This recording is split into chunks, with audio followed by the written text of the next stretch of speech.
আজ সকাল সকাল বাজার খুলতেই হুড়মুড়িয়ে এক ধাক্কায় প্রচুর পরিমাণে বেড়ে গেল আলুর দাম।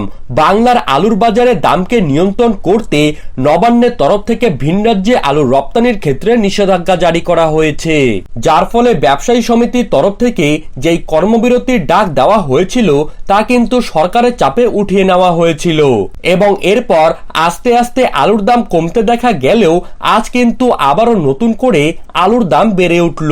তার সবথেকে বড় কারণ হলো আসাম, উড়িষ্যা, বিহার এবং ঝাড়খণ্ড সরকার পশ্চিমবঙ্গ সরকারের কাছে আলু রপ্তানির জন্য আবেদন জানিয়েছেন, কারণ তারা বর্তমানে হরিয়ানা, পাঞ্জাব এবং উত্তরপ্রদেশ থেকে আলু আনছেন এবং যার ফলে ট্রান্সপোর্টেশন খরচা বেড়ে গিয়েছে।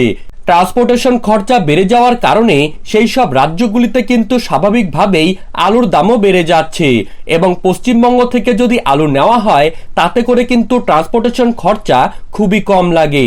এর ফলে প্রতিবেশী রাজ্যের আলু ব্যবসায়ীরা বাংলার ব্যবসায়ীদের সাথে আলু রপ্তানির জন্য আগ্রহ প্রকাশ করছেন।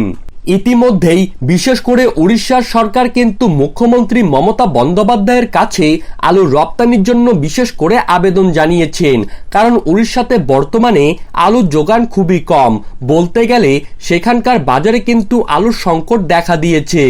এইসব পরিস্থিতিকে কেন্দ্র করে বর্তমানে কিন্তু রাজ্য সরকার চাপের মুখে পড়ে বাংলার বর্ডারগুলি খুলে দিতে বাধ্য হবে, অর্থাৎ আগামী কয়েকদিনের মধ্যেই আবারও কিন্তু নতুন করে আলু রপ্তানি বাংলা থেকে শুরু হতে চলেছে। এর ফলে বর্তমানে আলু ব্যবসায়ী থেকে শুরু করে আলু চাষিরা কিছুটা হলেও স্বস্তি পেয়েছেন। তো বন্ধুরা, এই সমস্ত পরিস্থিতিকে কেন্দ্র করে বর্তমানে কিন্তু আবারও বাংলার ইউনিটগুলিতে আলুর দাম বেড়ে উঠেছে। তো কোন কোন জায়গাগুলিতে আলুর দাম কত টাকা বাড়লো এবং ভবিষ্যতে আলুর দাম বাড়বে নাকি কমবে, তো এই সমস্ত বিষয়গুলিকে কেন্দ্র করে যে গুরুত্বপূর্ণ তথ্যগুলি চলে এসেছে তো তাই কিন্তু আমি আজকে আপনাদেরকে জানিয়ে দেব এই ভিডিওর মাধ্যমে। তাই আলুর বাজার সম্পর্কিত খবরের আপডেট আপনারা যদি নিয়মিত প্রতিদিন পেতে চান তাহলে অবশ্যই আমাদের ইউটিউব চ্যানেলটিকে সাবস্ক্রাইব করবেন এবং পাশে থাকা বেল আইকনটিকে প্রেস করে রাখবেন। তো চলুন দেরি না করে এক নজরেই দেখে নেওয়া যাক। বন্ধুরা, আজ বাঁকুড়া সদরে জ্যোতি আলুর কুইন্টাল প্রতি দাম রয়েছে 2500 থেকে 2600 টাকা। তারই পাশাপাশি বাঁকুড়ার বিষ্ণুপুরে জ্যোতি আলুর কুইন্টাল প্রতি দাম রয়েছে 2450 থেকে 2500 টাকা। বোলপুরে জ্যোতি আলুর কুইন্টাল প্রতি দাম রয়েছে 2650 থেকে 2600 টাকা। ইংলিশ বাজারে জ্যোতি আলুর কুইন্টাল প্রতি দাম রয়েছে 2710 থেকে 2650 টাকা। বাঁকুড়া সদরের ইন্দুসে জ্যোতি আলুর কুইন্টাল প্রতি দাম রয়েছে 2520 থেকে 2500 টাকা। কল্যাণীতে জ্যোতি আলুর দাম রয়েছে 2780 থেকে 2740 টাকা। কান্দিতে 2880 থেকে 2800 টাকা।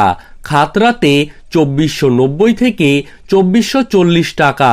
মেখলিগঞ্জে 2350 থেকে 2300 টাকা। শিলিগুড়িতে 2500 থেকে 2410 টাকা। তুফানগঞ্জে 2400 থেকে 2300 টাকা। ইংলিশ বাজারে লোকাল আলুর দাম রয়েছে 2350 থেকে 2200 টাকা। বড় বাজারে অন্যান্য আলুর দাম রয়েছে 2700 থেকে 2650 টাকা। ঘাটালে জ্যোতি আলুর কুইন্টাল প্রতি দাম রয়েছে 2510 থেকে 2500 টাকা। জঙ্গিপুরে 2690 থেকে 2650 টাকা। সাঁইথিয়াতে 2780 থেকে 2750 টাকা। বারাসাতে অন্যান্য আলুর দাম রয়েছে 2820 থেকে 2750 টাকা। আলিপুরদুয়ারে জ্যোতি আলুর দাম রয়েছে 2390 থেকে 2350 টাকা। আসানসোলে 2750 থেকে 2720 টাকা। কোচবিহারে 2400 থেকে 2350 টাকা। ধূপগুড়িতে 2420 থেকে 2380 টাকা।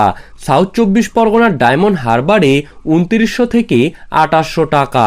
ফালাকাটায় জ্যোতি আলুর দাম রয়েছে 2300 থেকে 2350 টাকা। মেদিনীপুরের গড়বেতায় 530 থেকে 580 টাকা। বন্ধুরা, আজ ফালাকাটাতে লাল আলুর দাম কিন্তু রয়েছে 2450 থেকে 2500 টাকা। বেলডাঙ্গাতে জ্যোতি আলুর কুইন্টাল প্রতি দাম রয়েছে 2550 থেকে 2600 টাকা। জলপাইগুড়ি সদরে অন্যান্য আলুর দাম রয়েছে 2500 থেকে 2600 টাকা। হাবড়াতে অন্যান্য আলুর দাম রয়েছে 2940 থেকে 3000 টাকা।